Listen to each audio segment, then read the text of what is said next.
Greetings, Star Trek Online community. This is Sid Storm, and I'm here to make another video about balance in Star Trek Online. This video will be about the upcoming major space balance patch that has just hit Tribble, and it'll be all about it. Fortunately, other players have covered this patch to death, and well, maybe not quite, but they've been all over it, talking about it a lot, which is great. And originally, the first time I tried to do this video, I went over the entire patch, but there are other players who can tell you about every little note in the patch. So what I'm gonna try and do in this video is go over the major things. Go over the things that I don't think have been fully covered by other players, and finally go over the things that very strongly affect my upcoming build series, the Three Witches build series, which I'm going to be doing 3 different science builds, 1 Fed, 1 Romulan, 1 Klingon. Um, yeah, the uh, the the big players have been talking about it a lot, and a big message you'll hear a lot is don't panic. Um, I'm doing the opposite of that though, and panicking because this is really huge. It feels to me like they've nerfed about 75 to 80% of the entire game's player function interaction level, you know? Um, and you'll also hear that you need to be super nice when you talk about it and super kind, and that's not what I'll be doing in this video. I'm very mad, upset, uh, but as a feedback video, I'll also try and be constructive. You can't just rage, you gotta explain why, and you really want to take it up a notch, you should try and be constructive, trying to offer better solutions to these problems that the game faces. Um, yeah, you know, uh, like the we're talking about people's livelihood right now that we give to the game. We give them our money. Could be going towards food or investments, making a better life, charities, all sorts of stuff. So to try and divorce emotion from it, I think is really illogical. Um, but yeah, uh, the patch is going to affect everyone seriously. Um, and yeah,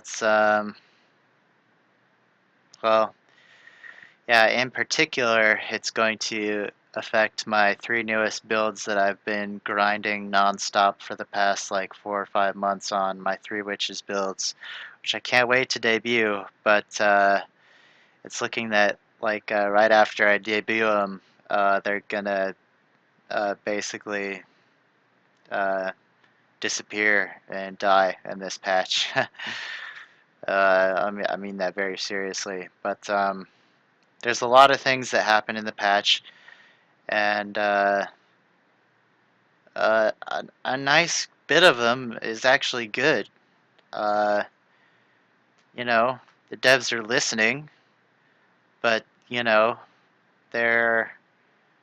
It seems to me like they might be listening more to, uh, their wallets. And everyone's got to get paid, but we got to get paid to pay them. And so let's let's just get into it. Um, I'll be just summing up a lot of the changes, but I'll be floating through the patch notes to highlight specific stuff. So a big thing that's changing in this patch is boosting their tanking and healing are for the most part getting a big boost.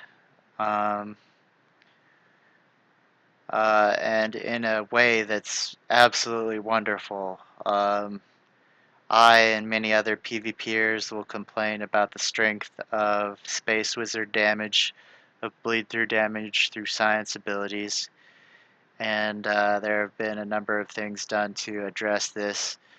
The biggest of which are damage resistances for those exotic abilities are being added to everything that gives damage resistance to kinetic and energy damage.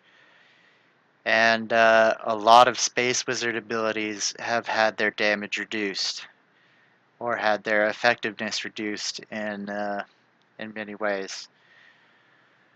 Um, and that's just wonderful. That's fucking great. That's a huge step in the right direction.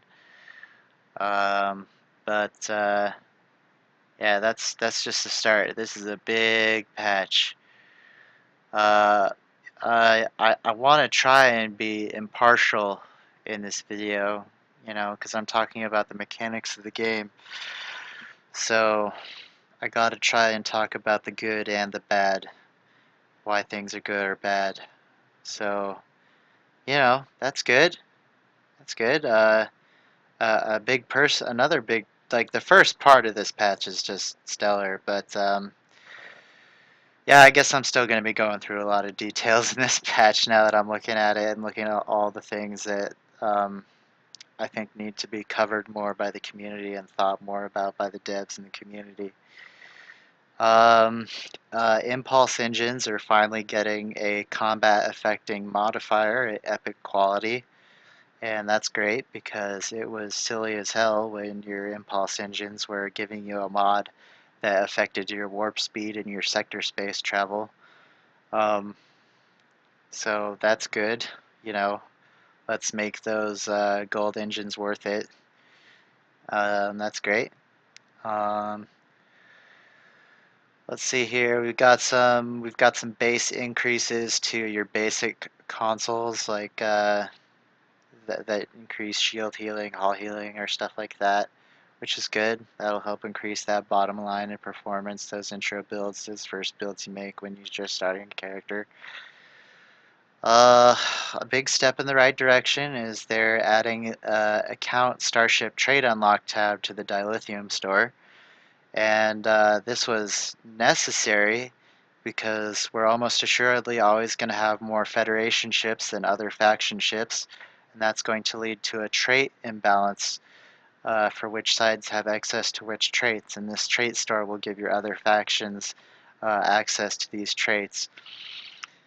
Now, that said, I don't think this is enough. It's a huge step in the right direction, but let's keep pushing it. I think that all lockbox ships and promo ships should have their traits lobbed in there. Or more importantly, all lockbox and promo ships should just be account unlocks. It's absolutely absurd. These things require hundreds of dollars worth of resources to obtain, and having to do that for multiple alts is frankly exploitive. Oh, and I wish I could say how I really feel about that, but I would get the cops called on me by the neighbors, probably.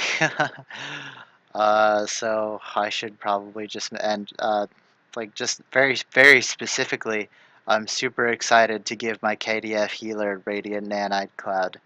That's gonna be sweet. But you know, there's still a lot of work to be done there. Carrier pets have been buffed like incredibly so. Uh, they've made carrier pets immune to warp core breaches, and I assume just explosions of any sort that result in the destruction of a target. Um, now, that's good, but it's too much. It's too much. Uh, uh, I don't believe in immunity spam. I think that's game breaking.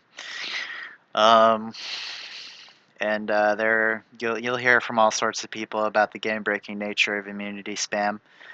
But you know, let's just say, in my opinion, that uh, if they can't design the AI of the pets good enough to avoid explosions, and if scratch the paint wasn't enough to save these pets, then that's that's the pet's problem. You know, that's the dev's problem. Um, carriers, most carriers should not be flying like other ships. They should have their own gameplay feel. They should be their own part of the stow ship family, and that shouldn't really include flying through explosions. Thinking about the safety of your pets should be a part of the carrier experience. And I think Scratch the Paint would be able to cover any reasonable amount of inefficiencies in the carrier pet AI. Um, but yeah, another bit of immunity spam that's been added to carrier pets is they've been given immunity to a torpedo every 30 seconds. I think this is immunity spam, which is a problem for immunity spam's sake, and this is an extreme problem because torpedo spreads aren't going to be happening every 30 seconds. This is basically immunity to not only a torpedo every 30 seconds, but immunity to a torpedo spread every 30 seconds because of the way this game has programmed torpedo spreads. And so basically the spam clearing effect of torpedo spread has been completely removed from the game. And okay, well, you know, the devs want pets to live more, but I don't think they understand how much of a pain it is to individually target pets, especially in a PvP situation where if you take your guns off your target for any serious amount of time, or almost any amount of time, you're going to be putting yourself in danger, and you're not going to have a chance in hell at killing that other player. Um, you know, if they've got any solid amount of skill and gear. So I think that's a huge mistake. Um, yeah, like there are other ways to deal with this problem that would be more logical.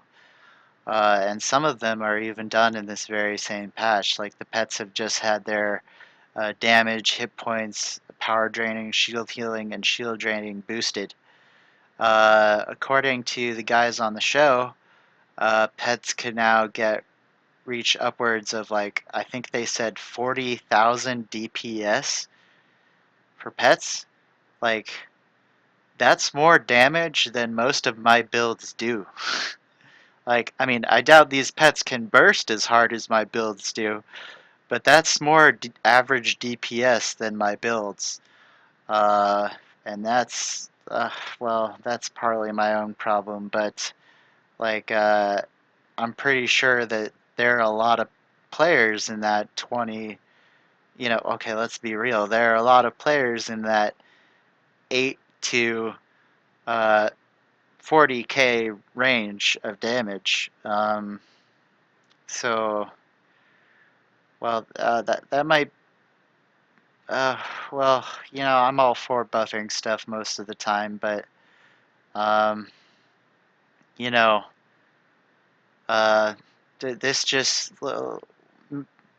we could probably start, if we do need to deal with that, we could start dealing with that by just giving pets scratch the paint and dropping the torpedo immunity. Um, yeah. And it's not like pets are immune to FAW. But hey, yeah. Uh, that's about that for pets.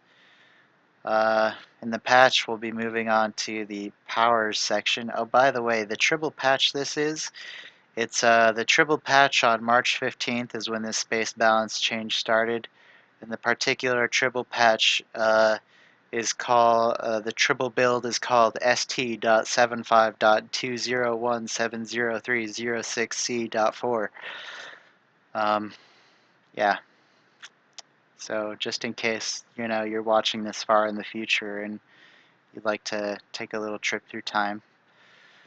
Anyways, major mechanics changes. All energy weapons now drain power when firing instead of all but one. This is good. This is logical. It's a nerf, but it's a logical nerf. Why when you use a weapon would it not drain power or use power? Uh, cool, great. The equation used to determine how weapon power influences your damage has been changed. It now gives you a much higher benefit at low power levels and is the same as it was when you're at 100 weapons power. This seems okay. Seems like a buff most of the time. A little bit vague about how it deals with that 100 plus power. I think there's room for the devs to wiggle in there, so I hope the big math players are very thorough when testing this. Well, I didn't really talk about all of the big changes and try to sum up all the big changes. Um, yeah, pets have been boosted. Side damage has, for the most part, seen a hefty nerf, but but at the same time, science captains have been given a new exotic damage boosting ability. So for science captains, that exotic science damage nerf has been buffeted against, and that's problems. But I'll get to those problems later. Um, yeah, shield engineer tanking engineers have been pretty seriously buffed, it seems. And tactical damage seems to have seen a nerf for the most part, but yeah, for the most part, tactical damage seems to have been nerfed. But there's a lot of interesting little things going on that affect that. Um, but yeah, uh, let's see here. What else should I say about overall the balance stuff happening in this patch? Um, yeah, it seems like such a good step in the right direction, but there are just such serious issues in it. Such serious issues, but really, the more I think about it, it's going to be best to just go down this patch list, talk about everything, unfortunately. And I'll just glaze over some, things that I've essentially mentioned. Like, feedback pulse has been nerfed into oblivion, which is great because that ability was an absolute cancer on PvP that stopped uh, people from even fighting each other. It stopped people from getting targeted. It was dumb. So great on the feedback pulse nerf that is enormous. Uh, yeah.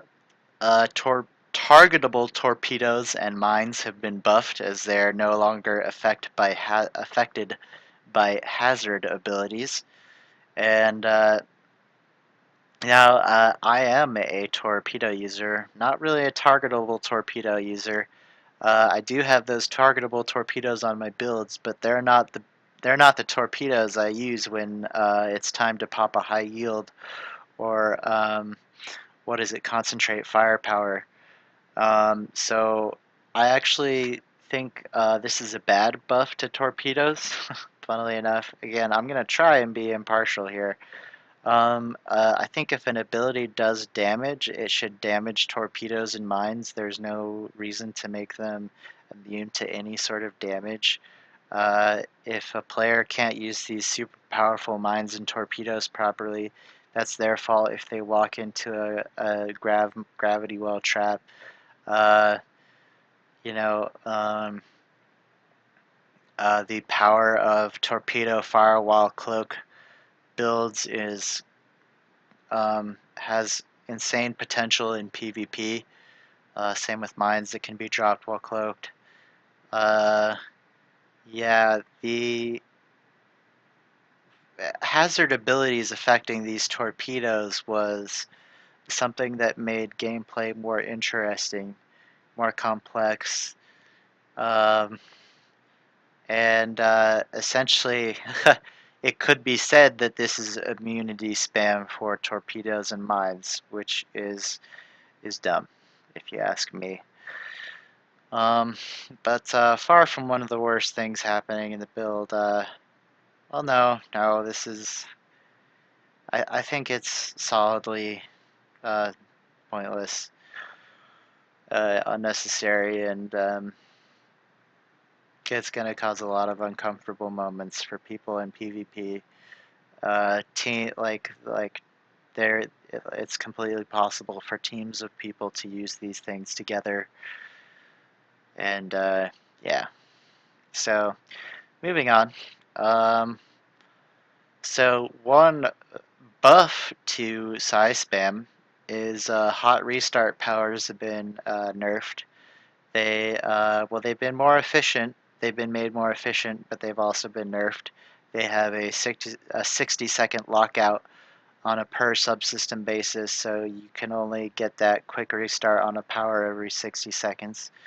But they no longer attempt to cleanse uncleansable power losses, so that's good too. So this seems well. They no longer attempt to cleanse uncleansables, which is good. But at the same time, I've got to ask why something would ever be uncleansable. Um, yeah. Um, okay, so now I've mentioned that in general, a lot of science abilities have lost some of their damage, but control and disable. Well, let me rephrase. Well, part of the problem here is Cryptip's own vagueness in their speech. Let me just read you what it says in the patch. All holds now give their target hold resistance for a short duration when they end. It also says all disables now give their target hold resistance for a short duration when they end. Um, Now, hopefully that second one is just an error, and hopefully these are both errors. Hopefully all positional, pulls, holds, um, like those positional control abilities, they should give you positional control resistance. Like, I forget what it was called in the old system. Um, Resistance to these holds and pulls and pushes. But that's what they should give, and they should all well, maybe it should be really specific, like pushes give push resistance and holds give hold resistances, and uh, pulls give pull resistance. But it would probably be a huge pain to code it that hardcore. But I'm confident they could code it to the point where they could give you that positional control resistance. But it should only be a positional control resistance, not just control resistance. The wording of this is vague, so it's possible that Cryptic might just be giving you control resistance from disables, holds, pulls, etc. Um, when it should really be more situational and specific to prevent science builds from clashing with each other and people hurting each other's play. Um, because there are a lot of minor holds, slows, and disables that don't do a lot to affect your target, but just a little. And when they slap that resistance on at the end, it for almost no benefit to the user, um, that could be ugly for other players. Now, I've not seen how strong these resistances are, but yeah, basically I've just really got to ask the devs to um, really solidly apply this and, properly apply it. And I am a hold. I don't do Space Wizard science damage builds. I think that's gross and dishonorable. But my Three Witches builds they do use holds, disables, mixtures of these. I try not to spam them to the point where the other player can't play the game. But I do use these things, so this will be affecting me. But at the same time, uh, I used to hate science extremely, extremely so. Basically, I've made my Three Witches builds basically to get revenge on all the sci spammers in the PvP queues.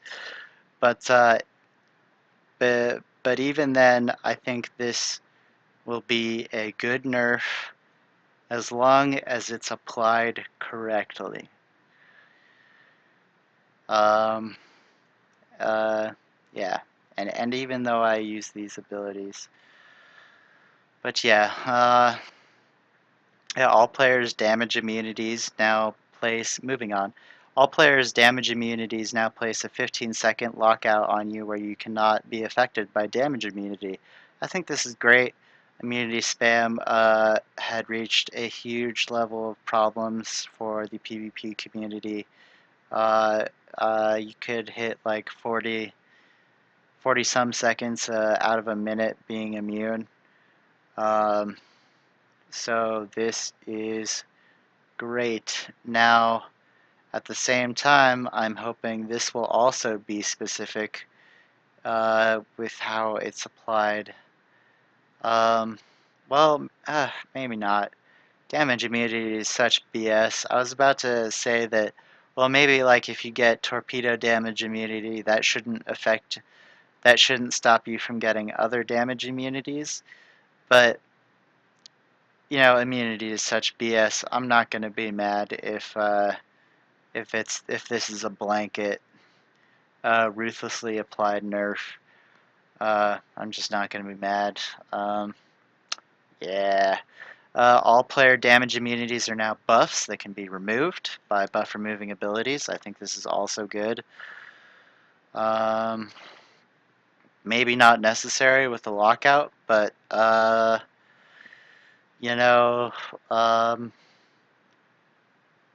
maybe it's probably good. Right now, I'm gonna say that that's probably good. Immunities can be removed. Cannons look like they're getting a buff with their firing cycle, which has been increased to 5 seconds from 3 seconds. This sounds great for cannon users who aren't getting as many procs as they'd like off their weapons. So yeah, that seems like it could be good. Hopefully the damage is scaled properly. And it doesn't end up being a nerf to our damage, but it doesn't seem like that from what the numbers guys have been saying. Uh, Unfortunately, I don't have Tribble access. I think that's locked out for people who pay for a lifetime or for a few months of the service or whatever. And eventually, I'll probably get a lifetime account, but I've got let's see, what is it? Fiber, like 4 or 5 23rd century light cruisers to get. So that's down the line for me. Really, I should be trying to do it as soon as possible to maximize that Zen. Uh, but well, who knows? We'll see. We'll see when I get that. But anyways, yeah, this will probably be good for cannons. And if you ask me, I think this will increase the amount of effect your EPS transfer power gives to your cannons. I bet this will boost your cannon damage, or well, it will be more necessary to boost your cannon damage.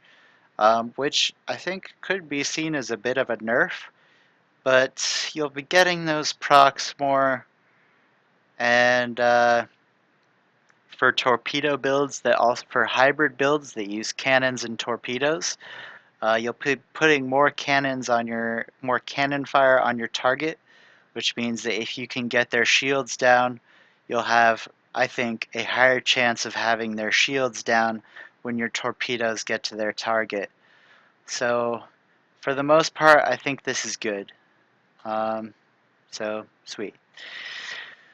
We're now moving into the captain abilities portion of the patch notes.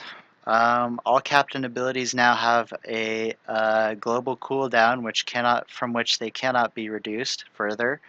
So you can still reduce your captain ability cooldowns, but you can't get them past a global. I think that's good. To be honest, I don't even know why we're reducing the cooldown of captain abilities. I think that's yeah, I think that was a poor thing to add to the game, but whatever. I don't think it's ruined anything yet, and with this global cooldown, that should be pretty solid protection against it. But we'll see. Um, it's a nerf, but a logical one. Go down fighting has had its damage boosted, it seems, but it can no longer be activated while invincible or continuity are available to save you from death.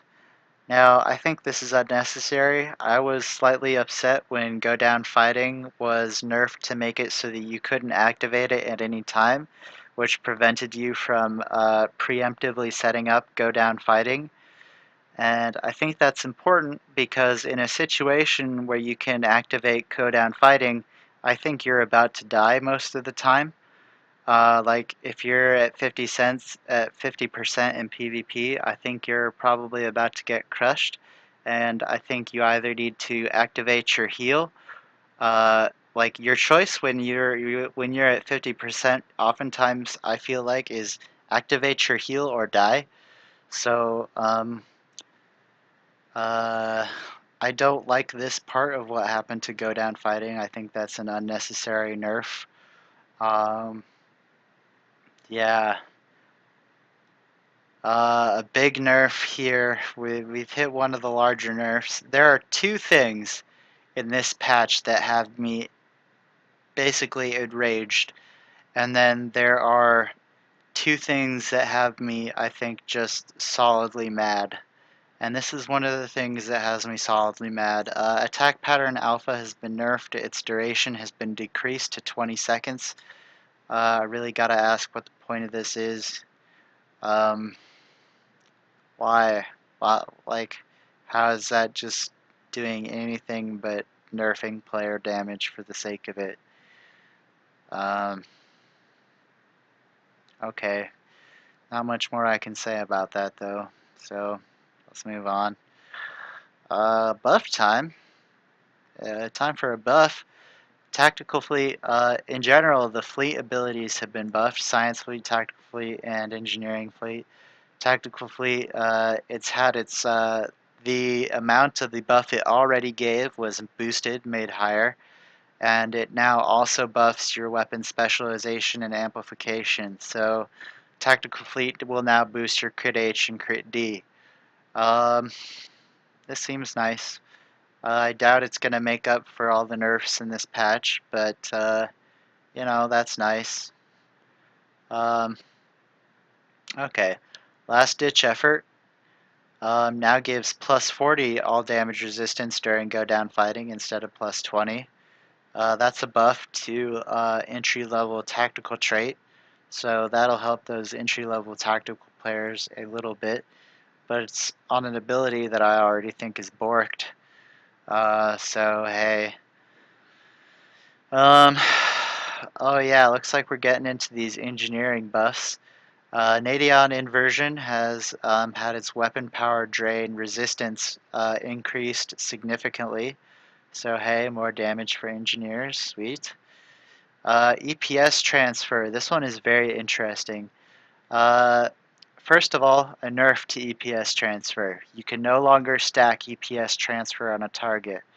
Uh, maybe we could just put like a stack limit, or maybe we could just limit some elements of EPS transfer.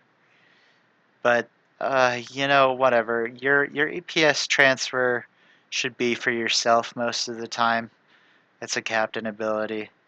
But personally, I had a lot of fun with giving it to other people in PvP, just for shits and giggles. But maybe I'll still do that every now and then, or experiment with it a little bit. But yeah, the another nerf to EPS transfer that I don't think many other of the big players have spoken on or noticed. Uh, its new max power boost is 25, which is a nerf from its current max power boost, which I believe is 32 point something. So the amount of power EPS transfer has been nerfed, and I think that's unnecessary, gross. It might even be to the point where it's going to stop people from getting certain levels of amp boost from their warp cores. So I think this could be pretty serious.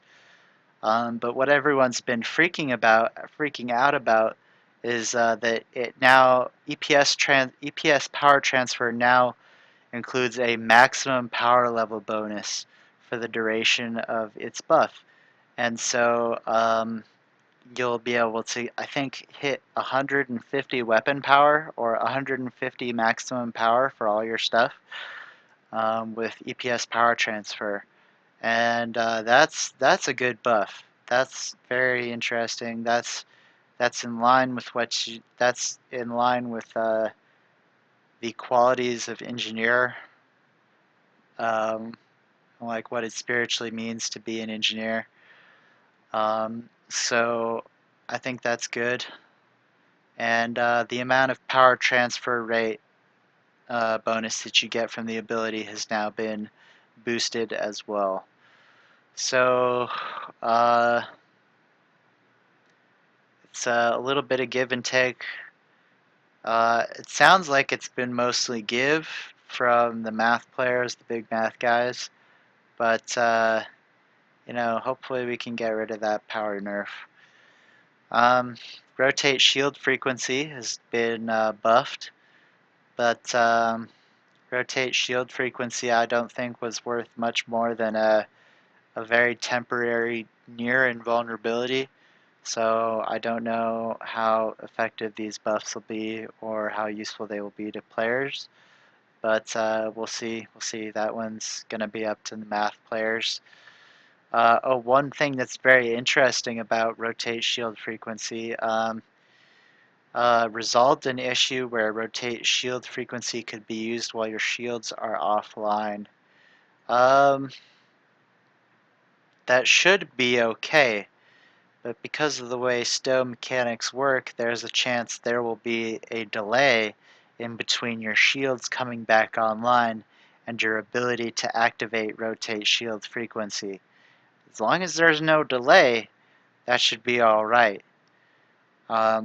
So here's hoping there. Miracle Worker has had its hull heal buffed significantly, and it now gives secondary shields when used. As this video is about ideological discussion more than math side, because I'm not one of the Giga Math players who gets the top DPS. Let me just say, not a big deal, but Miracle Worker was a term that was basically introduced in the original series, and now it's giving secondary shields, which to my knowledge are a technology that was only introduced in Star Trek Nemesis. Now you heard about multiple shield generators in TOS, and you might have heard of a difference between deflectors and shields in the TOS movies. But to my knowledge, secondary shields only were a thing in the movie Nemesis for the Scimitar. So I don't get where that's coming from, but I'm all for buffing engineers, so I don't really care. But um, if for some reason engineers become too powerful, this could be one of the things that we look at to address that. Engineering fleet was buffed. It gives its damage resistance buff has become bonus resistance, and you only got about 32 damage resistance or something like that from engineering fleet. And I think the guys on the show said you're gonna get like a 30 some odd bonus resistance percentage. So I think that's gonna be a buff to your damage resistance from engineering fleet. You now get hull capacity for the duration, which will be nice, and that'll help you against those vapors. The amount of buff it gives now is 20, 30, or 40, and I looked at the numbers. Those are all increases on the numbers you got from engineering fleet. EPS manifold efficiency. A starting engineer space trait has been buffed. Its duration is now 30 seconds. It went up from 15. That's a nice buff. I always liked EPS manifold efficiency. I think it's a wonderful starting trait, and this will be great for beginner engineer players. So that's nice. Um, let's see here. Let's try. Grace under fire has been nerfed. Um, Part of the nerf is a bug fix, so that's good. Its lockout could go away when you died. So that's good. But because that's a bug fix nerf is okay. That's fine. But now it's only available for the first 2 minutes after activating Miracle Worker. I don't know about that. Um, I don't know. Is 2 minutes? Is that like a fourth of the cooldown for Miracle Worker? I feel like it should be available for a fourth of the time that your total cooldown of Miracle Worker would be, uh, for reasons. Um, anyways, more buffs to tanking healing coming up. We've got with Scattering Field, which no longer forces you into combat, and it starts its cooldown instantly once activated. So that's good for side tanking and side healing. Um, let's see here. Yeah, trying to move on to the serious stuff that won't just be covered in your average video. Um, no, no, no. Well, Photonic Fleet got boosted, and I guess that's okay. That's nice. Um, well, as long as it didn't get too powerful, because spam of any kind can be very ugly. So let's just hope they didn't go too far there. Oh, and we have now reached one of the absolutely disgusting, rage-inducing parts of the patch. Subnucleonic beam has been changed from a captain power to a bridge officer power. Um, as a PvPer, I'm going wild over this. Subnucleonic beam is uh, like, oh my god, people talk down about subnucleonic beam, but I think it's mostly because A, they don't PvP, and B, because they didn't understand its true utility in PvE. In PvE, for everyone's sake, for every side player's sake, subnucleonic beam was very helpful against bosses, dreadnoughts, and ships that just had annoying abilities. Um, so, but it's no longer for captains now, and it's no longer specifically for science captains. And this is just one of the most problematic things the devs have ever done for the balance of this game for so many reasons. Um, where do I even begin? Okay, so I guess I should start by talking about why I think it's a nerf for Psi captains. I've explained in PvP, subnucleonic beam is basically the most powerful ability. um, if you wanted to kill people in PvP, if they had a solid build or skill, you were almost assuredly gonna need subnucleonic beam. Subnucleonic beam cleanses all buffs from a ship, and it increases your ability, your bridge officer ability cooldowns. And if I'm not mistaken, it can even put your bridge officer abilities on cooldown. As I kind of mentioned before, I'm not a fan of anything that takes away a player's ability to play the game. We should all be competing with each other, using our skill to create a competition of fun and challenge. And as an ability that removes everything you've done to boost yourself and stops your ability to boost yourself, subnucleonic beam is very ugly. It's very, very ugly. But at the same time, it's very powerful. Yeah, so science captains losing this for free is a huge nerf. Now, it could be said that we need subnucleonic beam to be added to all potential builds because, well, let's say that tanking and healing are about to get so good that we'll need subnuke proliferation and able to deal with that. Now, that's ugly for several reasons.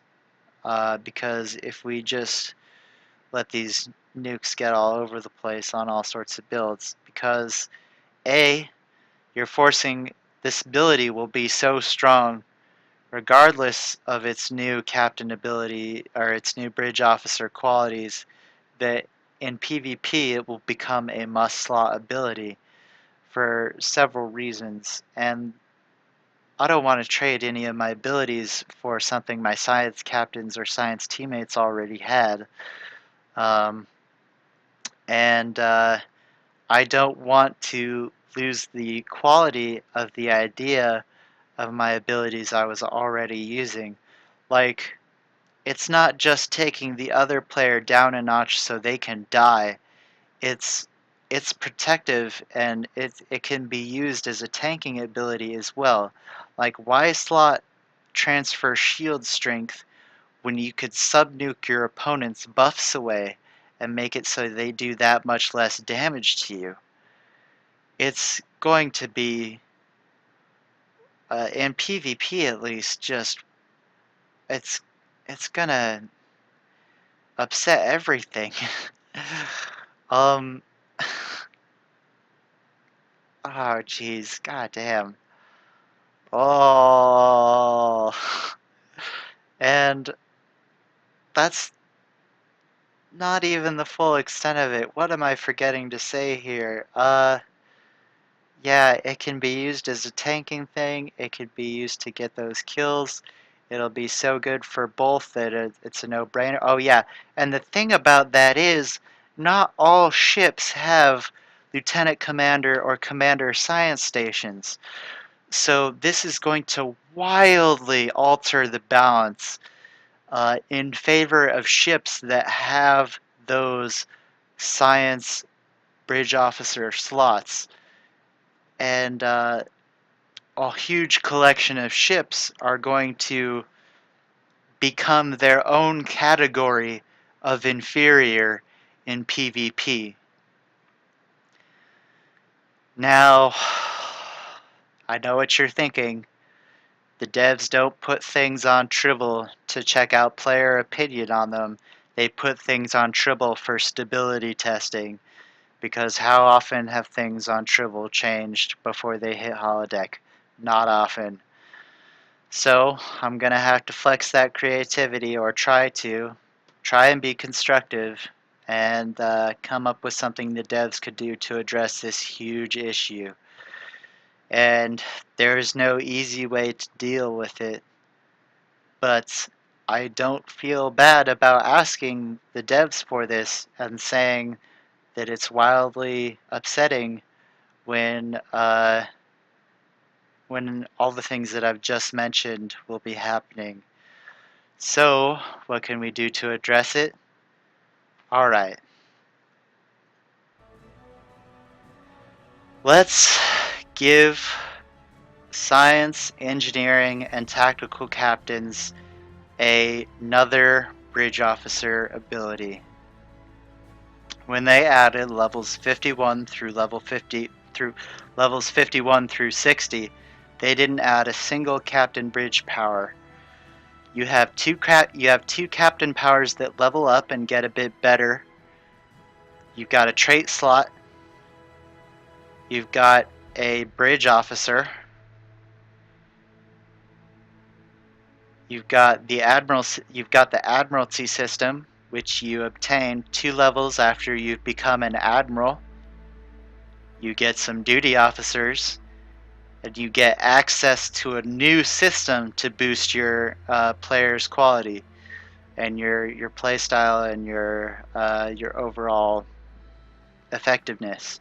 But that's only a system you get access to, not an actual buff that you get within these levels. So let's put a new bridge officer captain ability in here. For science, it would be subnuke. You'd keep your new science alpha, which is, to be honest, a nice little idea. Science alpha is nice, but subnuke is important. And it's too powerful to just be thrown about willy-nilly. And how would we address the gameplay ending effects of subnuke proliferation in PvP? Well, you would nerf the bridge officer ability of subnuke. Say we still need the bridge officer subnuke because of how strong tanking will become. Hypothetical, but let's say, what could we do? We could nerf the bridge officer subnuke to remove its cooldown reduction, and we could just make it a buff cleanser. Yeah. But okay, what do we do for tactical and engineering captains for their new captain ability? Well, I don't think tactical is going to lose their status at the top of the DPS pile. So what you would give to tactical would have to be a utility focused ability. And my idea for that would be to give tactical captains a locked trajectory speed boost. It wouldn't have to be much more or much less effective than emergency powered engines. It would just have to be a nice single direction speed boost. It would have to be single direction because you don't want to give tactical captains and tactical escorts the ability to always be behind their opponent. That's just too ugly. So what you do is you make it a runaway ability for all those glass cannons, and you make it a charge into combat ability for all those hardcore DPSers. You throw the DPSers a bone for all these nerfs that are happening. So that's that. And then for engineering, what we could do is give engineering captains a captain ability that boosts the range of most of their abilities and weapons. Like boost their effective range of weapons out to 15 or 20 km. And you'd also boost their single target heals and their single target support abilities. I would say it would be possible to limit the range of your ship-based AoE abilities because A, that would be very difficult for the devs to program, I imagine, and B, that would have seriously far-reaching consequences. But like, but you would still boost the range of your AoE weapon abilities because, of course, come on, that would be half the reason to do this. If you gave engineers more range, that would allow them to be better healers in emergency situations. Combat can be very high speed across big maps, so that would be helpful in that regard. And by extending engineer combat range, you would make them better tanks. They would gain a better ability to herd that aggro if they had that extra range. And I think giving engineers more range for all these abilities and whatnot would be highly representative of an engineer's ability to make a bunch of complex machines work together. Now I know that'd be a pain for the devs, but I am not the only player, and I'm not the only player who's upset about what's happening with Subnuke. As far as I can tell, a large part of the PvP community is up in arms about it. So please consider my words. And I think this would make the game more interesting. Uh, you know, I think making all the different classes more individualistic, um, more filled with character would be really cool. So, like I said, I'm mad, but I'm going to try and be constructive. So yeah, time to move on. Keep going. Science Fleet has been buffed, wonderfully buffed. It now boosts your control and your shield systems, so that's good. It was silly that it boosted your drain but not your control. I checked the numbers, they're increases across the board. Whew. Yeah, so big subject, but now we are moving on to the bridge officer section of the patch notes. One that's of high interest is beam overload, and I think the complexity of this hasn't really been fully discussed by players yet. Most of them anyways. The good thing is beam overload no longer always critically hits. Now, this is nice because um, guaranteed crits were problematic. They allowed you to optimize your builds in certain ways that could be very overpowered. Um, they destroyed the effectiveness of certain weapon mods, well, one weapon mod. Um, so this is good, and its base damage has been increased. Hopefully it's somewhat comparable to those crit numbers. Um, but maybe it doesn't. I'm not sure how it should be relative to those old crit numbers, but most of the time I was okay. Well, I don't know. I think I would be okay with the base damage of beam overload being lesser than those crit numbers. Um, but maybe that's because my beam overload build was anti-proton. But and I was aware of, that lack of need for crit H.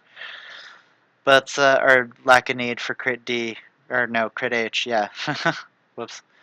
And what's interesting is 10 seconds after the activation of beam overload, your beam attacks have bonus damage and bonus critical severity. Now, I don't know if that's logical, but I would say it's a functional buff for a very specific group of people, and that is torpedo hybrid users.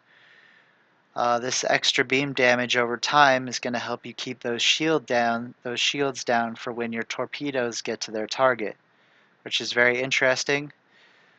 But at the same time, I gotta try and be impartial. Beam overload was the ultimate burst damage ability. It was the one hitter quitter.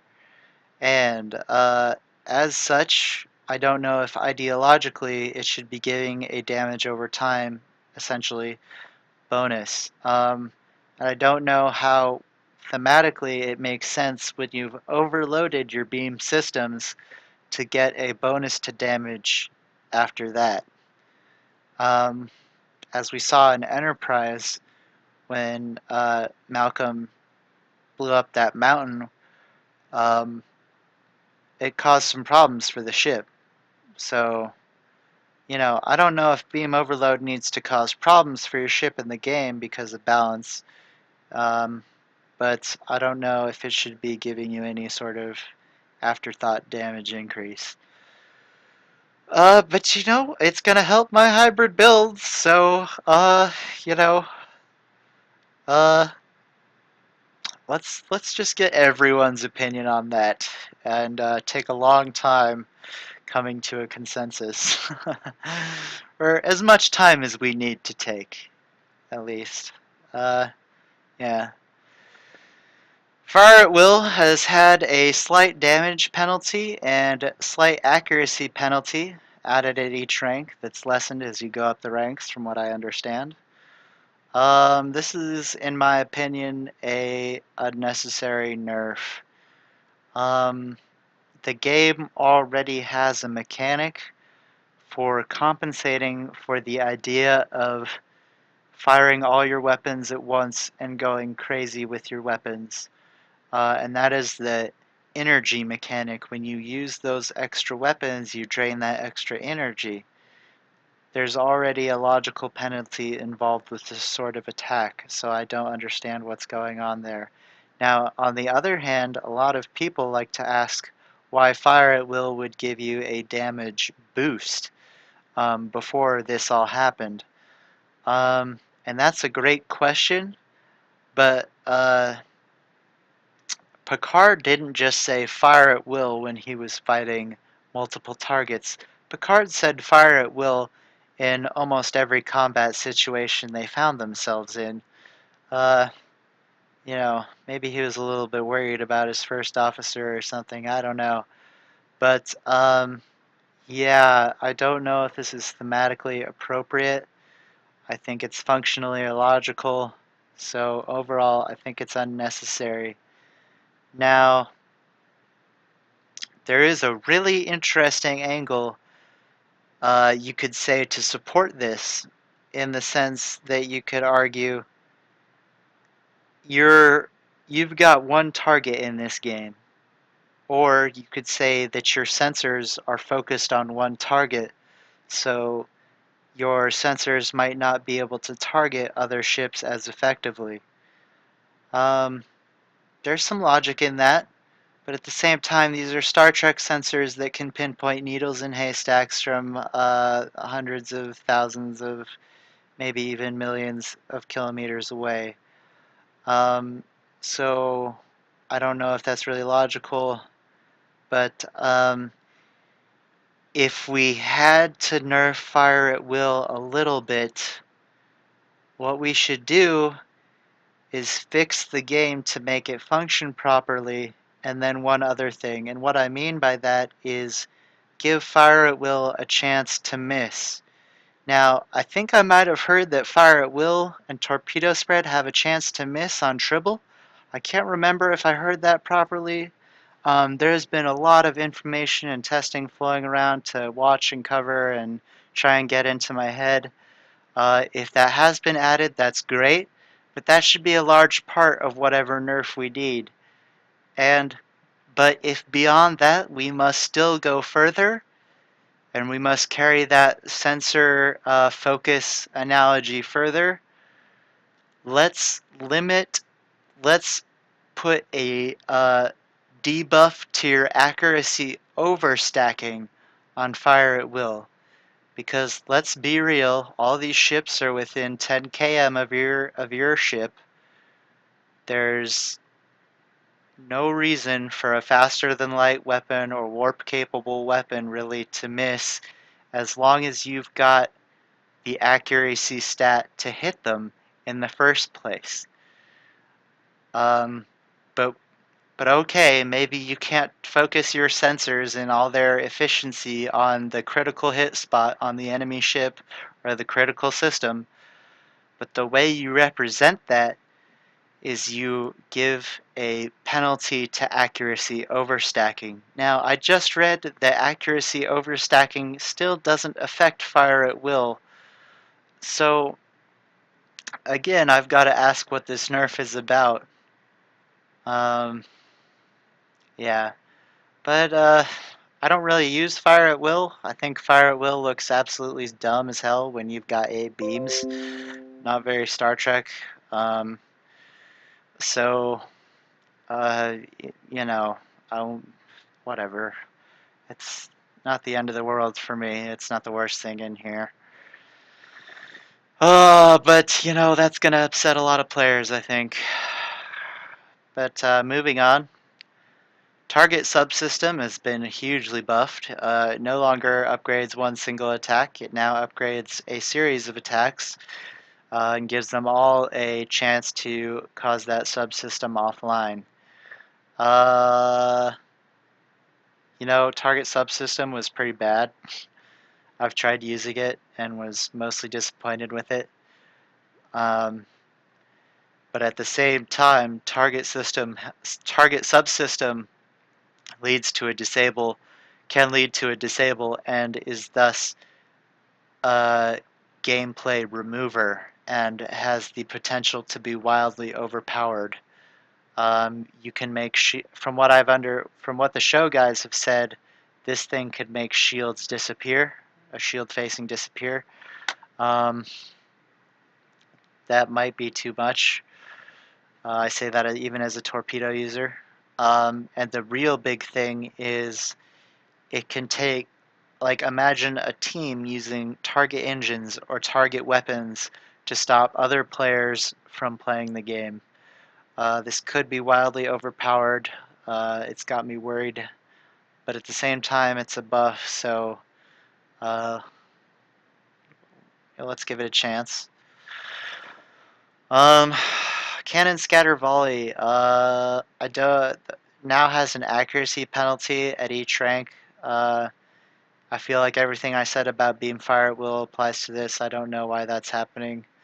Um, and apparently it now has a damage accuracy or damage increase of 0, 5%, or 10%.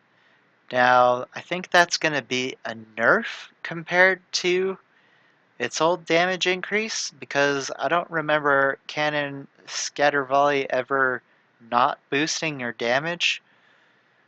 Um, And based on looks alone, I feel like Cannon Scatter Volley should boost your damage a little bit because that you just put out so much hate with that ability. So I don't know about that. Seems like a unnecessary nerf there. Cannon Rapid Fire has been buffed. It now increases the rate at which cannons fire their shots by 50%, and this will be good for those procs.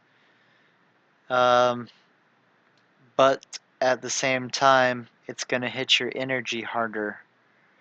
Now, I don't think that hitting your energy harder will make it do less damage in this regard, but it's going to well, this is also a plus and a minus. I think it's going to make that EPS transfer rate more important of a skill for your cannon builds, um, which is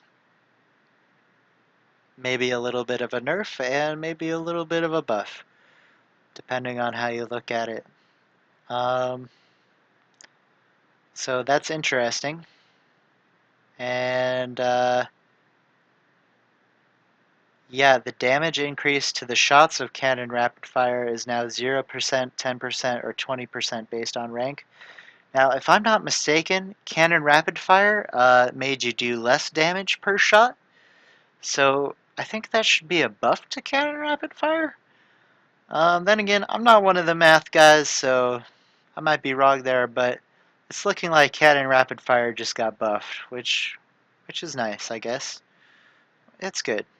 It's good. I do have almost all of my Klingon and Romulan builds use Cannon Rapid Fire, so that'll be nice for me in particular. Reverse Shield Polarity, one of three healing tanking abilities that got nerfed. Um, Basically, your shield healing skill no longer affects it, which I think makes the game more simple and therefore less fun. They fixed a bug with it, which is good. Um, and the damage healing that you get to your shields and the duration of reverse shield polarity are no longer affected by your shield healing skill. So that's gross. Reverse shield polarity was basically the shield tanking ability. If you ask me, if you only had one shield heal, it would have been shield polarity. Um, yeah, I have a lot of investment in shield healing on my builds for skills, but thankfully we'll be getting a skill respec token when this balance patch goes live. Um, at the same time, I don't want to be using reverse shield polarity because reverse shield polarity envelops your ship in a puke orange sphere of energy, makes it so you can almost not even see your own ship. So I want to move away from this ability, but it's so strong, I wonder how I will possibly be able to do so. Yeah, very, very questionable nerf. But there's a chance it could lead to good, in my opinion. Um, yeah, they've increased the damage of Ace 10 Beam. Yeah, Ace 10 Beam, they've done a lot of stuff too. Basically, I'm going to say I hope a lot of that's up in the air. I don't like bleed through damage, so I don't like that Ace 10 Beam has gotten more damage. And Ace 10 Beam now places projectile weapons offline of your target, so it disables your projectile weapons at the target of Ace 10 Beam. So another reason why I think overall this patch is a nerf to projectiles still. Extend shields has been buffed. The range is now 10 km, and the amount of shield healing it does has been increased. Now, if I'm not mistaken, extend shields was the biggest shield heal. Now I say that because reverse shield polarity was very weird with how its healing was done, if you ask me. But as a pure shield heal, I think extend shields was the most powerful shield heal in the game. So, and now it seems like it's been hugely buffed. And that should be good, hopefully.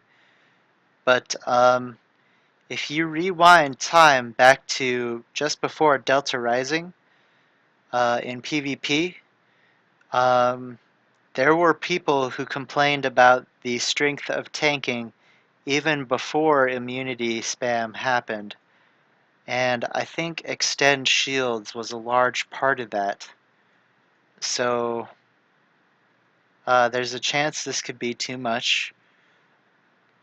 But if we have to nerf it, can we not nerf the 10 km range? Because I like that. I really like that. As an ability that can only be used to heal others. Yeah, that it shouldn't have such strict requirements. If a build wants to make that sacrifice, it shouldn't have unnecessary uh, problems. Yeah, I could probably say that better, but yeah, this is going to be something of a long video. Hopefully it'll be longer than the first one I did, which was like 2 or 3 hours. I went through almost every patch note. Uh, let's see here. Directed energy modulation no longer gives you extra damage that bypasses shields while it's active, and now gives your energy weapons extra shield bleed through for the duration. Now, what that means is it means it doesn't boost your overall damage with some of that damage applied to your enemy's hull. It now just boosts your damage ability to go through shields. This could be really bad because if that's proportional with the amount of damage you're doing, that could be a huge buff to bleed through damage for the game. And bleed through damage is basically just a size. It's bleed through damage is a step under all the types of size spam in how dishonorable and pathetic it is in PvP. Just a step under it because it removes a vital part of the gameplay element of taking and staying alive. Um, so worry, but hey, we'll get more into that later.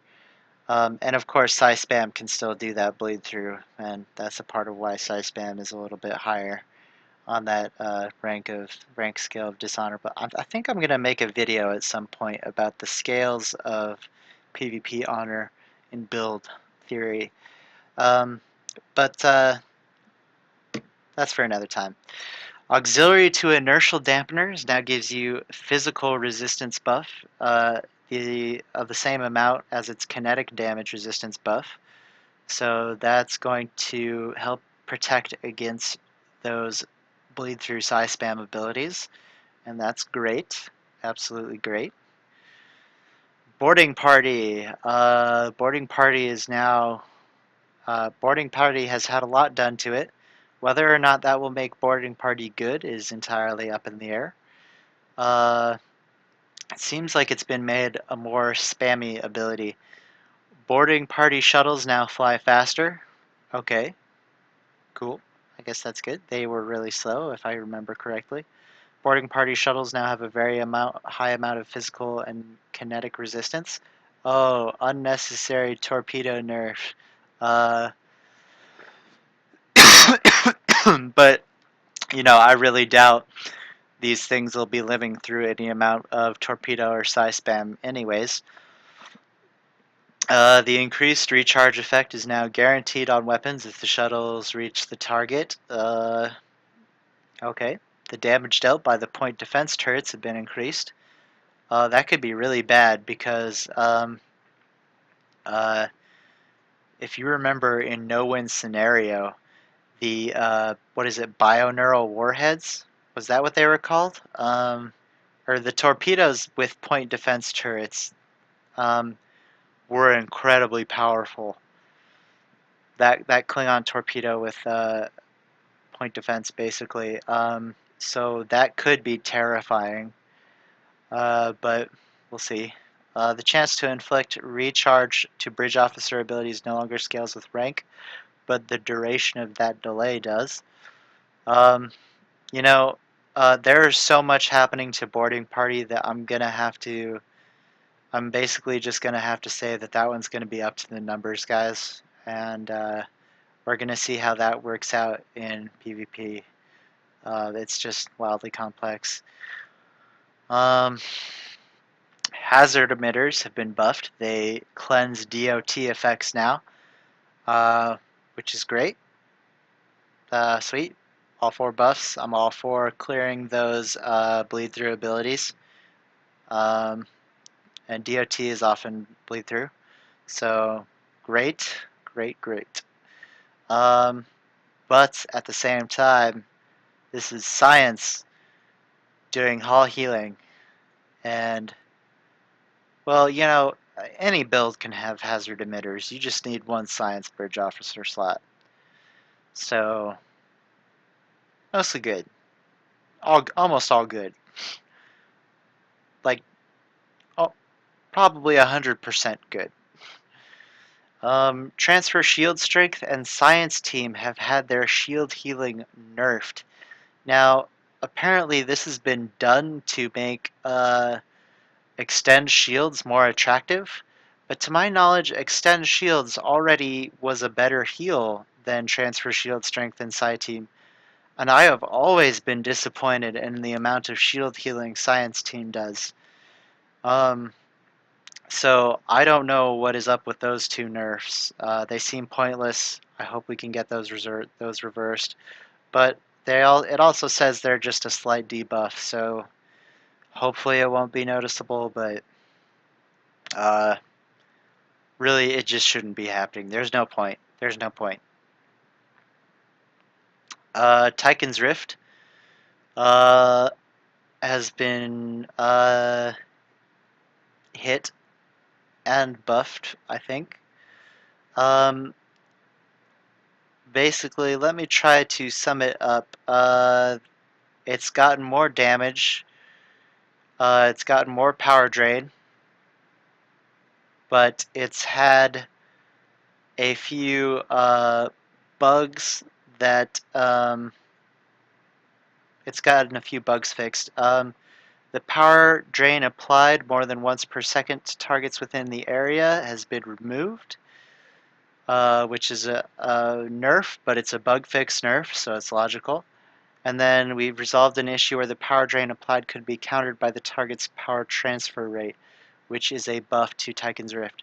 So Tychon's Rift has basically just been massively buffed, and this is right after they've made the duty officers that summon an extra Tychon's Rift have become reintroduced to the game through the Phoenix Lockbox, and the Phoenix Reward Box or whatever.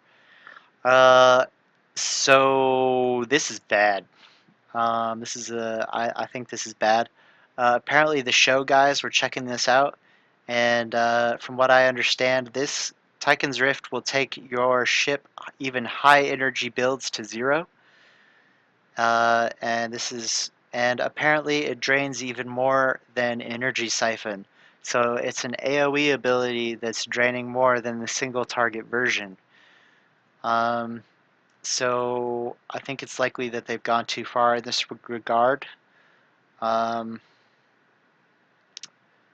Yeah. But hey, well, Photonic Officer has been buffed. Who knows if this will make Photonic Officer worth it? And I think this buff is going to be ugly, because I think this buff has affected another issue which we'll get to later, attrition warfare. Recursive shearing got nerfed. Gravity well got its damage nerf, and it got a target cap, but the target cap is 25 targets, so I think that's okay. We've got more Psi nerfs. Tractor beam repulsors. One of my Psi builds uses it. It's got its damage decreased, but I'm okay with that. Even the times where I use these science bleed through abilities, I still want them to do less damage. Yeah. Stabilizing resonance beam had its damage nerfed. Photonic shockwave. Photonic shockwave is interesting. The damage it deals has been increased, which I think is unnecessary. We don't need more bleed through damage, psi spam damage or whatever.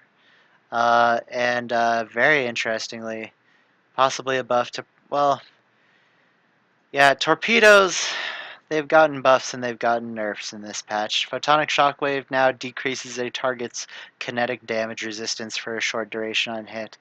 Now, that's not a big deal for torpedoes until you consider the overwhelming force trait, which gives your torpedo high yields photonic shockwaves. So that's going to be a very nice buff for overwhelming force, which is sweet. But depending on how things end up, it may be too much. But we'll see. At the same time, overwhelming force is a very ugly ability to use, because if you don't blow the hell out of your target in a few shots, you're going to blow your target out of the range of your teammates, and you're going to piss your teammates off. So, with overwhelming force, this might almost feel necessary. Not necessary, but this, hopefully this will be good. Hopefully this will be good and not too much. We've got more science stuff, more science spam, more Space Wizard damage nerfs. Override subsystem safeties has been nerfed. The random subsystem offline caused is now 5 seconds at all ranks, and it can no longer be resisted or removed. You know, I guess making it 5 seconds at all ranks, maybe that's okay. Maybe that's cool. I don't know. But making it so the subsystem disable cannot be resisted or removed is dumb, because we've already got enough things in the game asking us to use our heals when we've got the health we need and trying to make us waste our heals. We don't.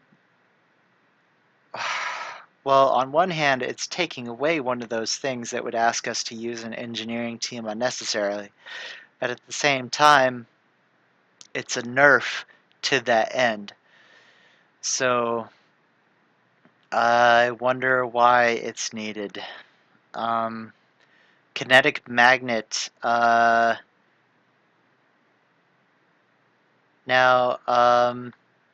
the debuff now lasts until the duration ends or it is cleansed, and no longer goes away after the target has taken a set amount of damage. If I'm not mistaken, kinetic magnet debuffs your target's kinetic damage resistance. So taking away that damage caused end of the buff is going to be what I think is a huge buff for kinetic users. Yeah, so like I said, it's ups and downs this patch. Very serious ups and downs this patch for kinetic users. And hopefully that'll be enough. Um,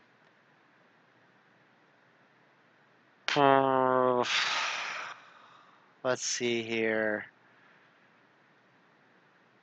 Lots of size spam nerfs, some slight buffs.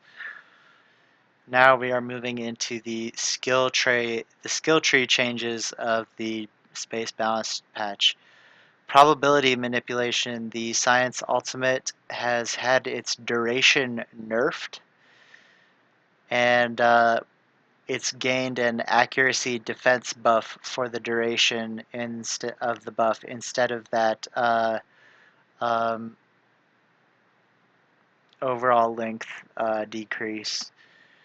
Overall, I think this is going to end up being a nerf to probability manipulation, which is bad. But at the same time, probability manipulation was so good that it was the ultimate, and I don't like, but it's the Psi ultimate, so functionally this could make sense, but well, yeah, it's a nerf, but I don't know why the ability was as good as it was. So like, I feel like the Psi ultimate is doing a lot to boost your damage of traditional abilities, which seems strange and counterproductive to the nature of the modern skill system as it is. So that's just so awkward, I don't even know. EPS corruption has been buffed. The engineering ultimate. The damage increase from enhanced corruption is now the default damage. Enhanced corruption has been replaced with ablative corruption, which sets the target's hull regeneration to 0 and halves their incoming healing. So that's a huge buff to enhanced to EPS corruption, and I thought it was going to be a dirty PvP ability when it was first unveiled, and I think it's definitely going to be a dirty PvP ability now. But on the other hand, you can no longer cast EPS corruption on a target that's already afflicted by EPS corruption now. So you can't stack it, which if it does become super dirty, that'll be good for PvP. So that's interesting, and basically I just talked about it because it's interesting. Focus Frenzy, I feel like it's been nerfed. I don't know for sure because it does so many weird things. The buff can now be gained by firing projectile weapons as well as energy weapons. That's good. That's a buff to Focus Frenzy. But you know, you're not really firing a huge amount of projectile weapons. The bonus damage is now weapon bonus damage only. Now that's a nerf to Focus Frenzy, but I dislike most types of damage other than weapon damage, so I'm okay with that. The haste bonus is now only 4 per stack instead of 8% per stack.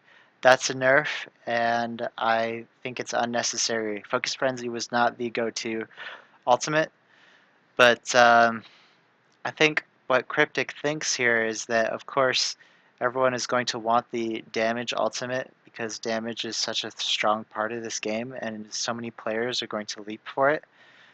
And so I think they're taking that out on the ability. And the cooldown reduction from frenzied reactions is now 1 second, but only has a chance to trigger each time you shoot the target. I might be mistaken, but that sounds like a nerf. Yeah. Oh, okay, and here we go. Random ground change.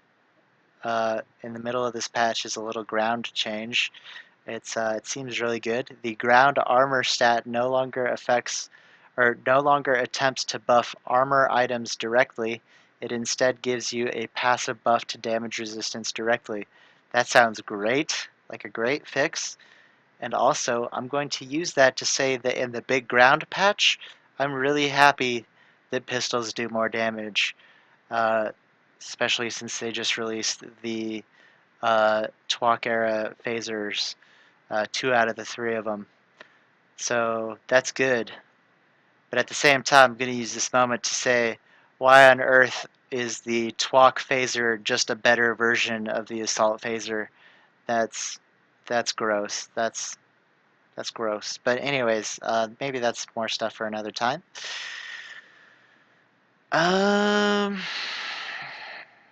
Okay. Well, I guess there was no avoiding it. We are now at the second extreme rage-inducing part of this patch. The part that has me almost ready to quit the game. I'm so mad. Control amplification now applies minus 25 damage resistance to exotic damage and control effects. Now before, control amplification gave minus 30 something damage resistance to all damage resistance. So this is a huge nerf to control amplification. Now, there are 2 focuses of my upcoming 3 Witches build series. The 2 focuses of the builds on my 3 Witches are side torpedo and control amplification, which are synergistic if you use the right torpedoes and torpedo abilities. And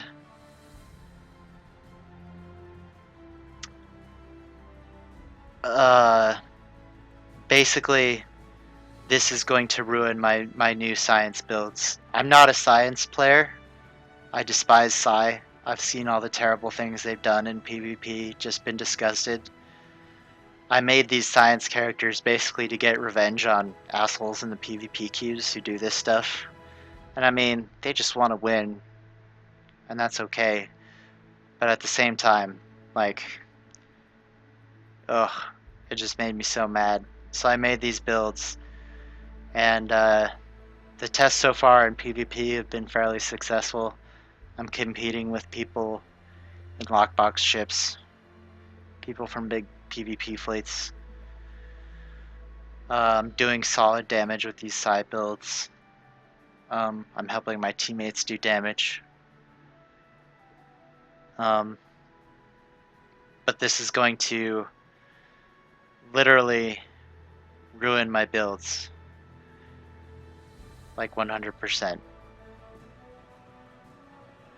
Like, I just...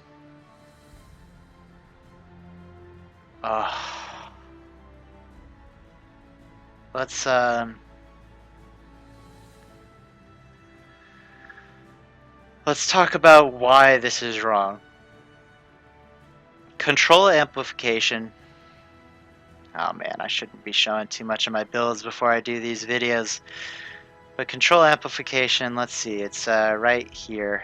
I talked about how excited I was to experiment with it in one of my Intro to the Alts or Mains videos. Minus 35 all damage resistance for 10 seconds. Okay, so the first thing, this debuff only lasts for 10 seconds. Very short, as far as most debuffs go. It's a very small window to do your damage within, and not all players will understand your size spam for what it is with this ability, or even be able to take advantage of it thanks to their own cooldowns. But the most important thing about control amplification was that it made Psi builds adaptable. It gave variety to Psi builds. Because it affects all of your control abilities. And what that means is that, well, the vast majority of control abilities are worthless unless they're one of the really good disables or one of the really good positional control abilities. Like, let's see here. Yeah, oftentimes, most of that stuff is junk. Most of the time. Like, yeah.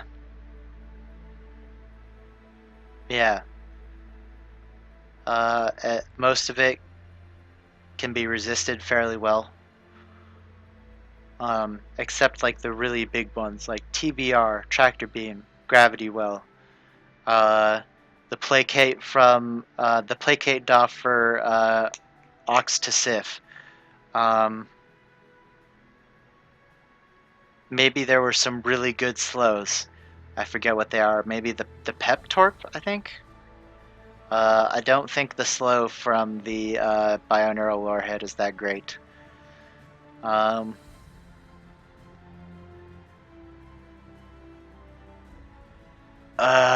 Confuse never lasts long against the AI or the enemies.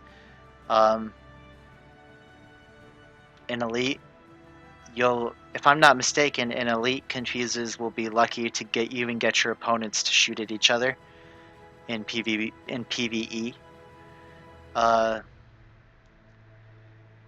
But you know what? With control amplification, you could hit an opponent with a bunch of control abilities and do sizable damage to them. It wasn't even the best damage in the game. Even if you fill your bridge officer slots with control abilities, you wouldn't be doing the best damage in the game. At best, it was a component of super high DPS builds. Like, their torpedoes are an element of all my 3 Witches builds, but I'll still be lucky to get a torpedo hit that goes over 120k on all 3 of my builds. And that's like in maximum burst situations. And stacking it properly with the rest of your captain abilities is even that much more problematic, because it takes a lot of control for this really to see good damage. So it's unnecessary because of its overall effectiveness, but most importantly, it's unnecessary because it takes adaptability out of the Psi player's arsenal.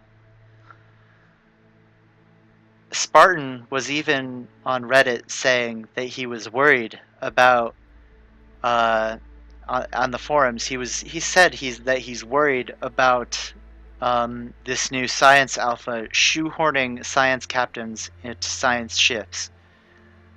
Well, if you want to change that, if you want to fight that, don't change control amplification. You can get yourself into a cruiser like I am here and just pop a bunch of science abilities, or you can put yourself into any ship that can get yourself a nice amount of science abilities or control abilities, and that's also applies to all these extra ship special or spec specializations like temp ops, command, um, intelligence. They have control abilities in them that you can also use for this. And so all those other ships are losing a key part of their science performance, in addition to you shoehorning science captains into law. How many science captains can you shoe into a psi ship shooting psi torpedoes? Oh, Jesus Christ. Bad. Yeah, this nerf has me really messed up. I think it's completely illogical, completely unnecessary, and completely bad for the game. When they put all these abilities into these single tracks and smash them all together, control amplification was one of the few parts of that that was actually good, that made it justified, that made it worth it, that made it interesting. And that's about to disappear.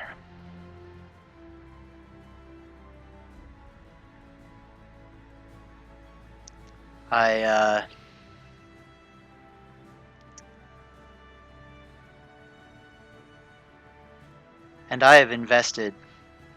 So, you should all know that the Tier 6 Connies are not cheap.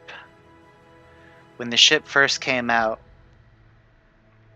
I realized that my first Connie was going to be a Psi Torp Connie, because I looked at the temp specialization, where you have to suffer penalties to your movement, which is a no thank you. You have to suffer penalties to your damage, which is a big no thank you. Or no, penalties to your, what is it with your... No, yeah, you have to suffer penalties to your healing and tanking, which is a no thank you. Or you have to suffer penalties to your movement, which is big no thank you. Both are terrible concessions to make in PvP. Or you have to suffer a penalty to your energy damage in order to properly take advantage of everything the ship has to offer. So I knew that I would be giving that my first Psi Connie, or my first Connie would be my Psi Connie. And I realized, I was like, well, I'm going to do my first serious Psi build that I'll finish. So what am I going to do? I'll do a Psi build. Or I'll do a Psi Torp build. And it all...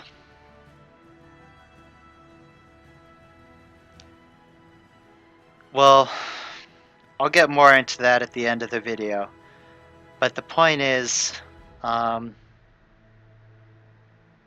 invested huge amounts of my own resources into finishing this build and into maximizing the control element of this build to work with control amplification, and all those resources are going to go down the drain.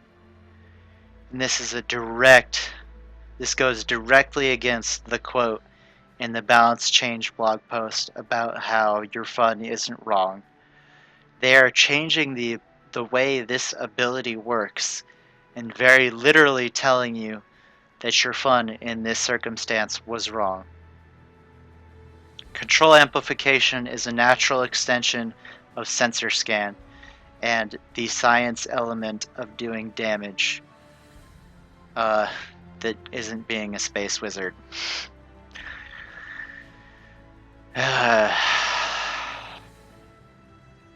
But I'll finish talking about how that affects me directly at the end of the video. For now, let's continue with a few of the other sizable nerfs. I think there's only one other serious thing for me to consider here in this video, but there's also some other light stuff to discuss. Um,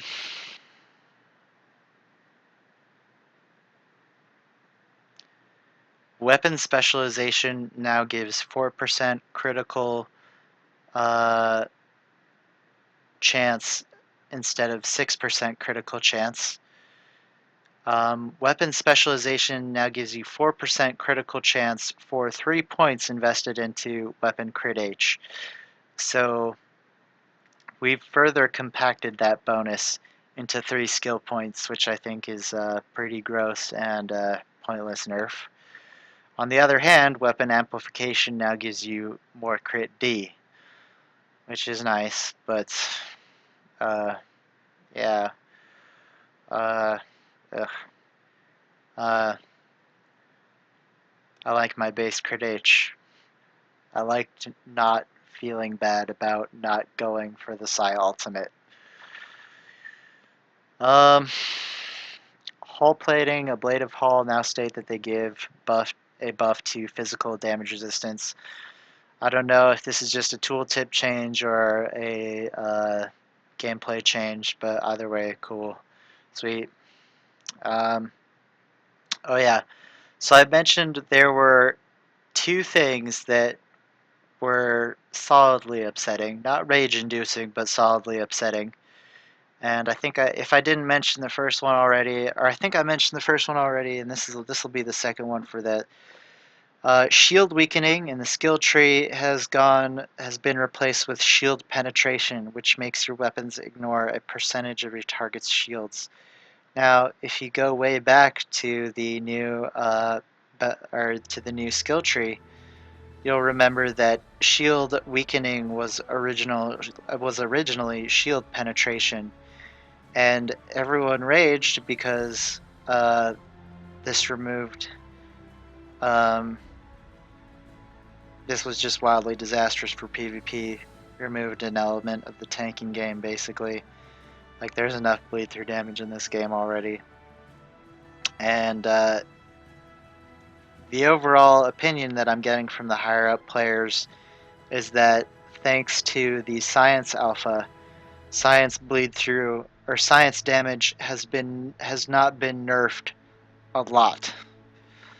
And I think it needed to be nerfed a lot.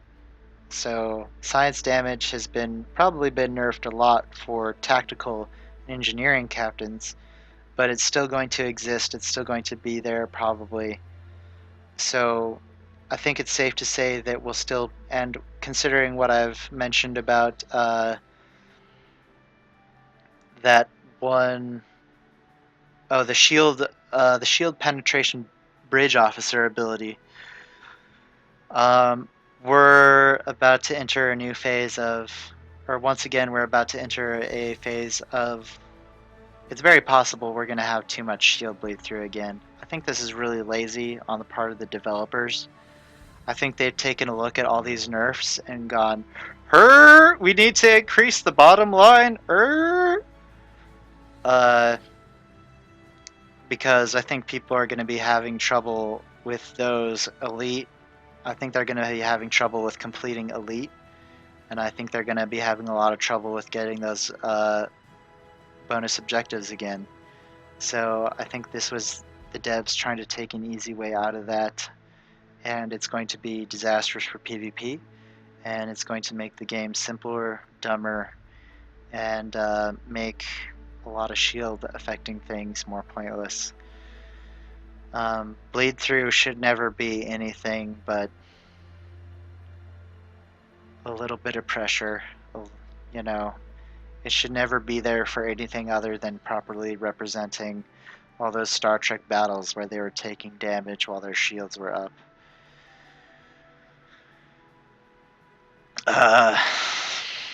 Yeah, because, like, it's just, it's counterintuitive in so many ways. So I hope that's changed frankly, I think shield weakening needs to be buffed. I think it should get a special bonus to torpedo shield weakening or something. But yeah, that's that situation. Oh yeah, no, that was the first of the solidly upsetting things. Yeah, that was just the first of the solidly upset. I remember what the second is now. We'll be getting there very soon. Specialization passives. Yep, that's right here. We're right here. The second solidly upsetting thing that I'm pretty peeved about is attrition warfare has a longer cooldown and a smaller impact at each rank. I think this is totally unnecessary as well. Attrition warfare does not get you to your global cooldown. The only time it makes you feel like you get to your global cooldown is when you've had your cooldown going for long enough that when you activate that engineering ability, it takes away what was left of your cooldown. If you're going straight from a few buff abilities to your engineering team, you're not going to hit that global. It's not the end all be all of cooldown reduction, but it was just enough to do two really cool things. It made it so ships with low seating for other abilities could get away with not doubling up on critical abilities. Like tactical team, for example, is absolutely important. You basically can't get away with tactical team unless you're a god at this game. And if you want to keep that going, you need that cooldown reduction. But not all ships have enough tactical slots to do that. Like the ships I'm in right now, for example, have not enough tactical slots for doing that. And it's pointless. Please don't do it, Cryptic. No one should have to deal with Ox to Bat. That's the other thing. There are people who are going to go to Ox to Bat because of this. And they're just going to hurt themselves. They're just going to make the game a more painful experience for themselves because of that. Please don't do it, Cryptic. Think of the players. Think of the fingers. Think of the UI latency and lag. Please, Cryptic.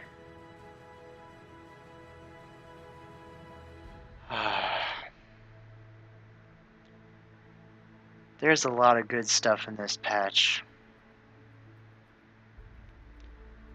There's a collection of things that are so huge they could ruin the game.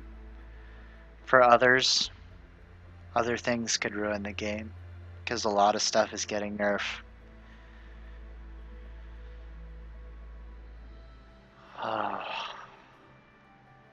And it's all happening just before I was about to unveil my Three Witches build series. I've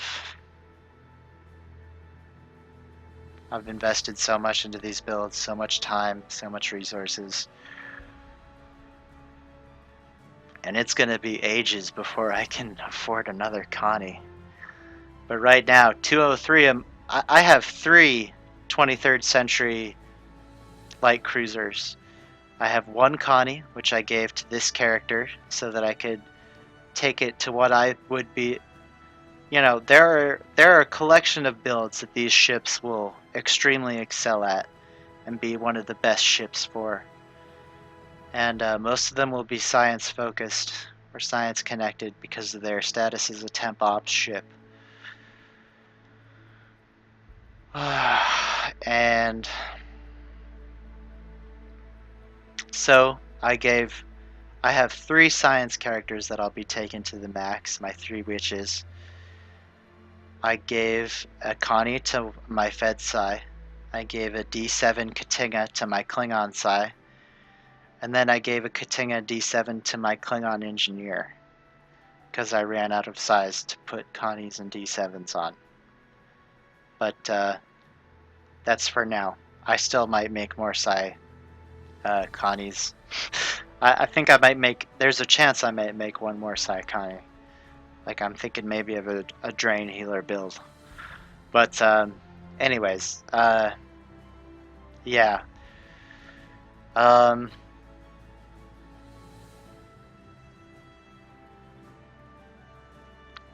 what the hell was the point? I'm literally just finishing these builds. Just yesterday, I got my last damage trait that I can get within a reasonable amount of time for my Connie.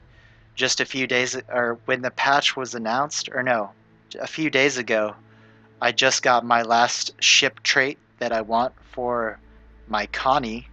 I still have 3 lockbox ship traits to get for my other 2 witches.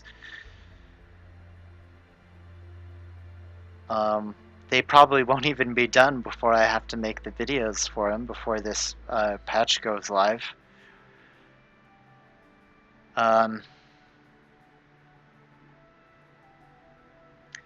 You know, oh gosh, that should have been minimized. I'm sorry. Oh gosh. I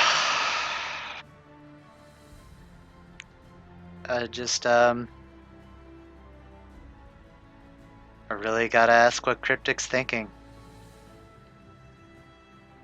Maybe, if I'm not mistaken, maybe Spartan is one of the newer guys to the team.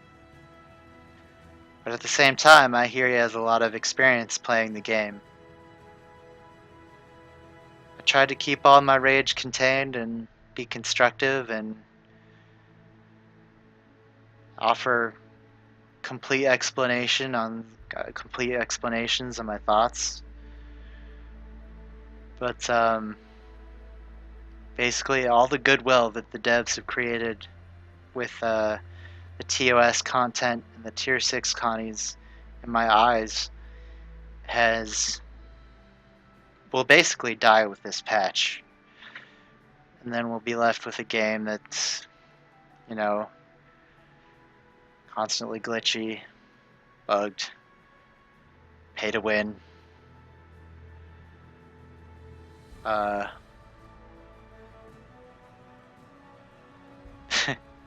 Your pay to win might not even get you that win because it's gambling. So yeah, here I am with the one Connie I have, the USS Singular, flying off into the sun. Because that's where it's all gonna fucking go after this patch.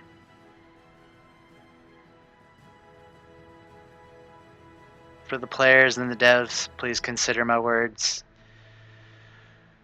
And I won't ask often, but to help try and get the devs' attention, if you're upset about all these nerfs, please hit that like button, hit that upvote button, and you yourself put your words out too.